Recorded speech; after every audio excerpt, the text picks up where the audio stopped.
This is lecture 6.1 on Mendelian genetics.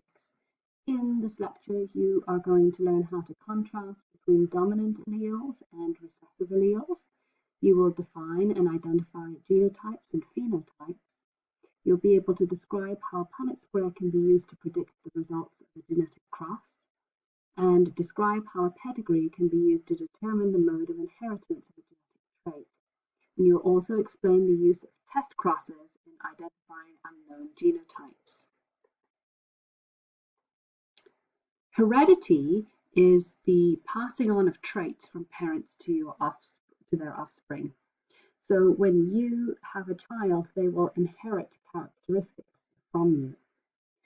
Phenotypic traits are characteristics that can be observed, such as blue or brown or hazel eye color.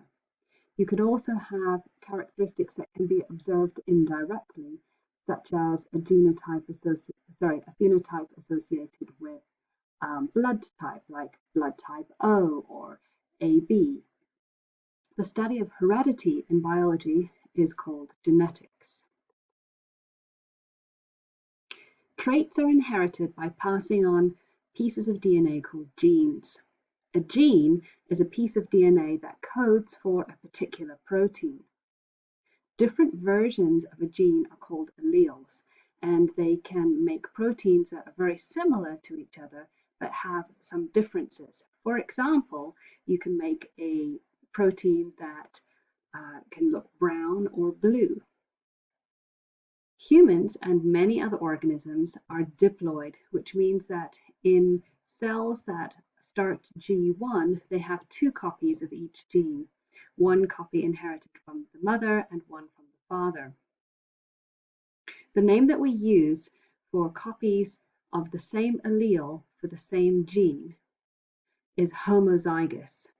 So if you inherit two copies that are identical to each other from each parent, we would say that those are homozygous.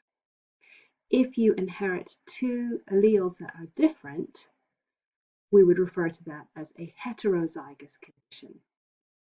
In the example on this page, the alleles for height are homozygous. There are two tall alleles for height. The alleles for the shape of the pea are heterozygous. In this case, there's one copy that codes for wrinkling and one that codes for smooth. We can describe alleles as being recessive or dominant. What that means is that if you have a heterozygous condition where you have two different alleles, the allele that is expressed is considered the dominant allele. The allele that is not expressed is called the recessive allele. So in our example, where we have the shape of a pea and we've got a heterozygous condition, will the pea end up being a wrinkled one or will it be a smooth one? Well, that depends on which allele is the dominant allele. If the wrinkled allele is recessive, that means that the wrinkled allele will not be expressed through transcription and translation, and the smooth allele will. That means that the pea will have a smooth appearance. If the wrinkled allele is the dominant allele, what that means is that the gene for wrinkled pea is expressed and the gene for smooth is not expressed. So if the wrinkled allele is dominant, the pea will be wrinkled. A dominant allele is the one that's expressed if an organism is heterozygous. A recessive allele is only expressed if there are two copies of that recessive allele, and that's the case what we call homozygous recessive. The relationship between genotype and phenotype. The genotype is a description of the kinds of allele the organism has. Does it have two recessive alleles, two dominant alleles, or one recessive and one dominant allele? The words that we use to describe genotypes include homozygous dominant, which means that you've got two copies of the dominant allele, and we generally symbolize that by using two capital letters. Each capital letter is referring to a copy of that dominant allele. I'm trying to find my cursor here. Use the pointer. Here we go. So homozygous dominant, two copies of the dominant allele, where each copy is being represented by a capital letter.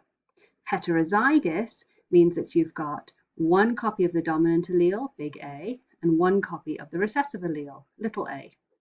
Homozygous recessive is a genotype where you've got two copies of the recessive allele. The phenotype is a description of what the organism actually ends up looking like. So if you have got a homozygous dominant individual or a heterozygous individual, in both cases the phenotype will be the same. They'll be round because of that copy of the of the dominant allele.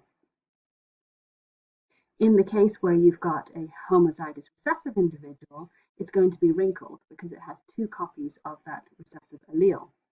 So for the phenotype, if you know what the phenotype is, sometimes you can tell what the genotype is.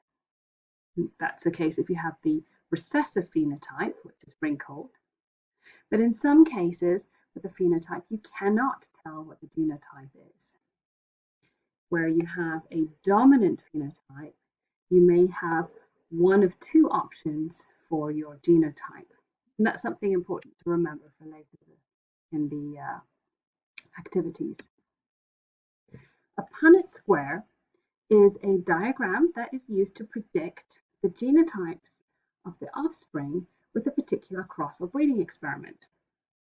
So you can use this in your own family if you are a female parent and you're going to have a child and you know what your male partner's genotype is. You could actually predict characteristics for your offspring. So what you would do is, let me see if I can add some notes to this. If you are a female parent, and let's say for instance you are homozygous dominant for a trait, and your male partner is a heterozygote, you can figure out what your offspring might look like. So if you're a female parent and you've got two dominant alleles, you can have an egg with a dominant allele or an egg with a dominant allele. Those are your only options. A male parent who's got one dominant allele and one recessive allele could have a dominant sperm or a recessive sperm. Then what you have to do is look at all the possible combinations. So offspring number one could have a dominant allele from mom and a dominant allele from dad. Offspring number two could have a dominant allele from mom and a recessive allele from dad. Offspring number three would have a dominant allele from mom and a dominant allele from dad. And offspring number four could have a dominant allele from mom and a recessive allele from dad. So if you were looking at your potential offspring, what you could predict is that all of your offspring would have a phenotype that looks the same as the female parent and the male parent because they're either homozygous dominant, like the mother, or they are heterozygous, like the father. And because that father has got that one copy of the dominant allele, his phenotype is going to be the same as the female parent's phenotype. See if we can erase that. There we go. And let me draw all kinds of lines, but then I want to. There we go. So where did all this Mendelian inheritance stuff come from? Well, simple Mendelian inheritance is a concept that arose in about the 1860s. A man called Gregor Mendel, who was a monk, came up with most of the basics for Mendelian inheritance.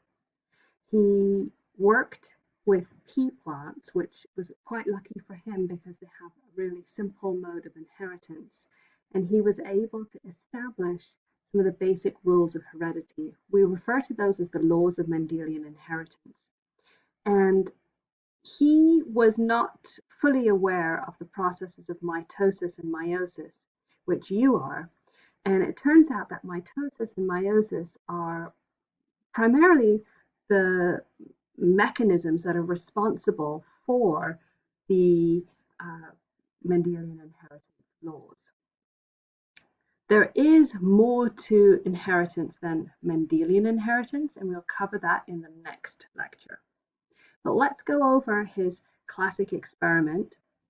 So what he would do is he would take plants and he would breed them until he got what he called true breeding plants.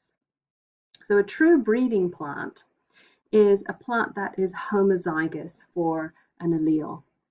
So he would take purple plants and he would breed them only with purple plants until the point came where he could predict with strong certainty that all purple plants were going to have purple plant offspring.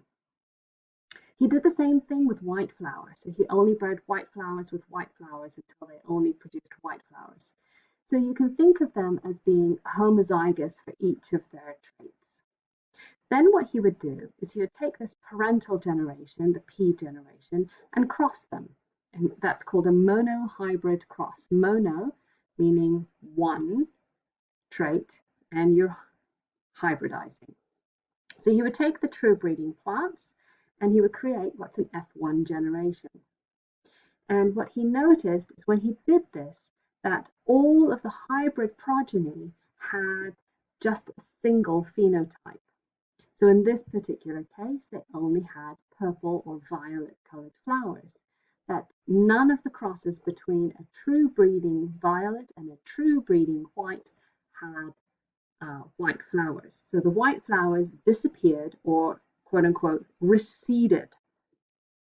So then he did something that you can only really do with plants, and that is he crossed F1 individuals with other F1 individuals. So it's basically like a sibling cross. So if you think about it very carefully, this F1 generation has got one allele from one homozygous parent, and it's got another allele from another homozygous parent. So the F1 generation is a heterozygous generation. So when you cross two heterozygotes to perform the monohybrid cross, that next generation, called the F2 generation, what you find is in the offspring, 1/4 of the offspring come out with the phenotype that disappeared in the F1 generation, and 3/4 of them came out with the phenotype that was represented in the F1 generation.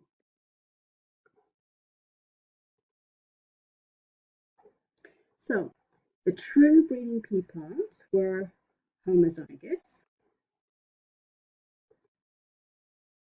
And when he did that cross, finding the F2 generation having 75% or 3/4 purple and 25% white, led to some questions. Oh, what was going on here? So I should go back one slide. If we're going to write on our slide here and figure out what that cross would be, let me show you what goes on. All right, so the violet flowers, let's call it big P. No, I'm not going to use P. I'm going to use Q because it's easier to see. So this one is QQ, big Q, big Q. And this here is little q, little q. So when you have a crossing between them, the violet flowers can only make eggs that have got a big Q egg, and the white ones can only make sperm that have little q in them. So that means that all of the F1 individuals are heterozygotes, big Q, little q. So if you take a big Q, little q, and you cross it with another big Q, little q, and you were to make the Punnett square for that, what you would find, so these individuals in the F2 generation are the ones that are in these boxes over here. So what we need to do is we need to make a Punnett square with those heterozygotes. So let's see, I've got a little bit of space over here to do it. All right. So if we have a big Q and a little q for one parent and a big Q and a little q for another parent, you'll see very quickly that what we get is a big Q individual, so that's going to be purple, a big Q, little q individual, that's also going to be purple, a big Q, little q individual, it's going to be purple. So now we've got 3 out of the 4 are purple. And we've got this little guy over here who is going to be little q, and that is your white individual. The ratio is 1 to 3. So the way in which we put it is because purple is dominant and white is recessive, we'd say we have a 3 to 1 phenotypic ratio. So this is a classic piece of information from Mendelian inheritance, that when you have a heterozygous individual crossed with another heterozygous individual, you will always get a 3 to 1 ratio. So let's see if I can. All right. Now, what happens if you've got an individual who's got a dominant phenotype? How can you tell if it's actually homozygous dominant, so big A, or if it is a heterozygote, big A, little a? Well, what you do is you do something called a test cross. A test cross is when you cross your unknown individual with a homozygous recessive individual. Because that's the definition of a test cross. You take your unknown and you cross it with a homozygous recessive. The reason why you do that is that depending on whether or not the unknown parent is homozygous dominant or heterozygous, you'll get one of 2 results. So let's have a look over here. If you crossed your unknown individual with a homozygous recessive individual, and every single one of your offspring has the dominant phenotype, what that means is that your unknown was actually a homozygous dominant, because if each individual offspring is getting a little a allele from the known parent, it means that they're getting the big A allele from the unknown parent. On the other hand, if you crossed your unknown individual with a homozygous recessive and half of your offspring have got a dominant phenotype and half of your offspring have got a recessive phenotype, what that means is that the unknown individual was giving dominant alleles to half of the offspring and recessive alleles to the other half of the offspring, and your unknown individual was a heterozygote. This is a really powerful technique. You will see questions on your quizzes and your exams that have to do with this. So, independent assortment. This is the premise for Mendel's second law, the law of independent assortment. So far, we've looked at inheriting one gene at a time. But the truth is that organisms have many, many genes. For example, humans have more than 20,000 genes. So if you were to be truly following the inheritance pattern for an organism, you may want to actually follow more than one trait. So what if you were going to look at something like the shape of your organism as well as the color of your organism? So pea plants can be round or wrinkled, and that's the shape. And the shape genotype can be represented by the letter A. So round is dominant. So an individual that's homozygous dominant would be big A, big A. An individual that was wrinkled would be little a, little a. The color can be either yellow or green. And if you are a yellow color, you're homozygous dominant, so big Y, big Y. And if you're green, you're homozygous recessive, so little y, little y. So we can actually write out the full genotype for both of those traits for each individual. So this yellow round pea, its full genotype, which is a description of both of the genes, so all alleles for both genes. It has a dominant shape a dominant shape, so 2 dominant alleles for shape, and it has 2 dominant alleles for color. Now, why does it have 2? Remember that this little p got one of its dominant shape alleles from its mum and one of its dominant shape alleles from its dad, and the same for its color. That's why you have to have both of them there. This wrinkly green one, on the other hand, is homozygous recessive for shape and for color, so it's little a, little a, little y, little y. So if you were going to cross those 2 P's and figure out what kind of offspring you were going to get, there are a number of different ways that you can do this. But the law of independent assortment says, unless otherwise stated, you can assume that each gene is inherited independently of other genes. So that means that you can look at shape by itself. So you can do a Punnett square for shape, big A crossed with little a, little a. Or you can look at color all by itself, yellow crossed with green. Now there's a very special case where you're looking at 2 alleles and you're making a cross. Sorry, not 2 alleles, 2 genes, and you're making a cross. And it's called the dihybrid cross. And the dihybrid cross is both a great illustration of how inheritance works, and it's also kind of reinforces how to use a Punnett square.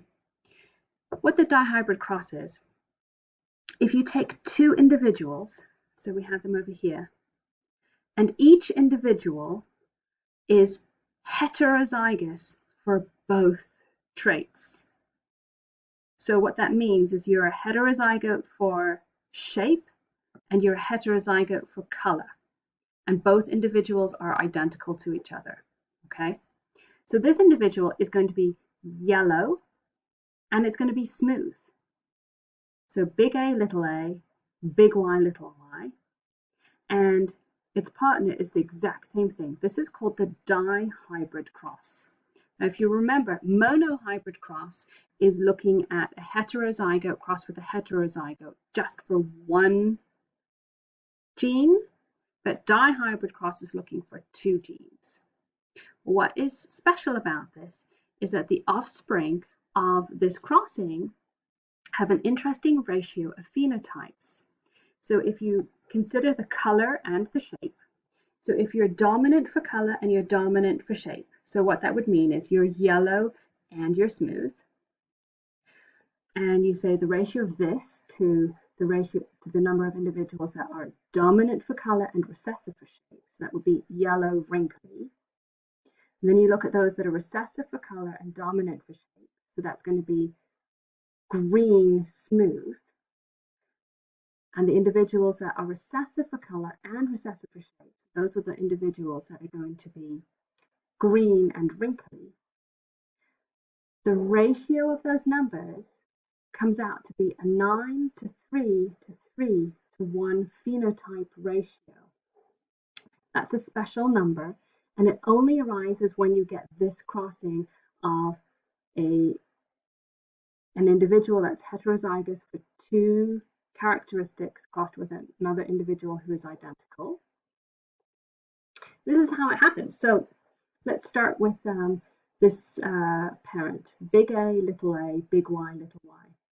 Now, when you're making sperm or eggs, what you have to do is you have to pick 1 allele for shape and 1 allele for color and put them into a sperm. So here we go. We've got big A with big Y, and that's our first sperm.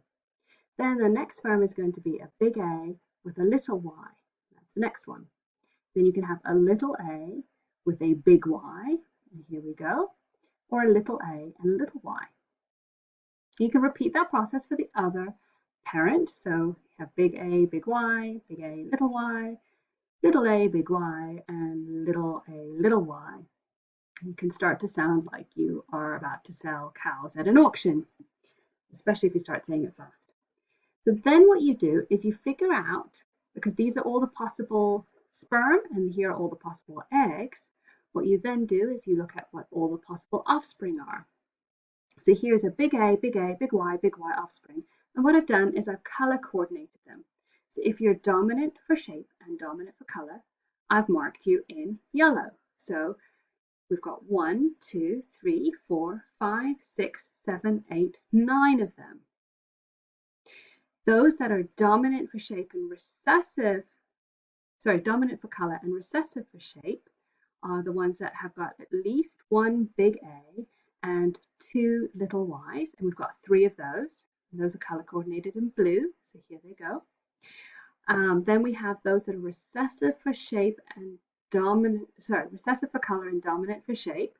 So here we go. You have to have a little a for your color and at least one big Y for your shape. And so we've got 3 of those. And then we only have one that's recessive for shape and for color. So little a, little y, little y. And that's where we get that 9 to 3 to 3 to 1 ratio. And that's a ratio of phenotypes. It's what it looks like. The genotype ratio here would be a lot more complicated because you would have, one of these that's homozygous dominant, and you've got the homozygous dominant with the heterozygous. That would get too complicated. But your dihybrid cross ratio is a ratio of phenotypes, what they look like, a 9 to 3 to 3 to 1 ratio.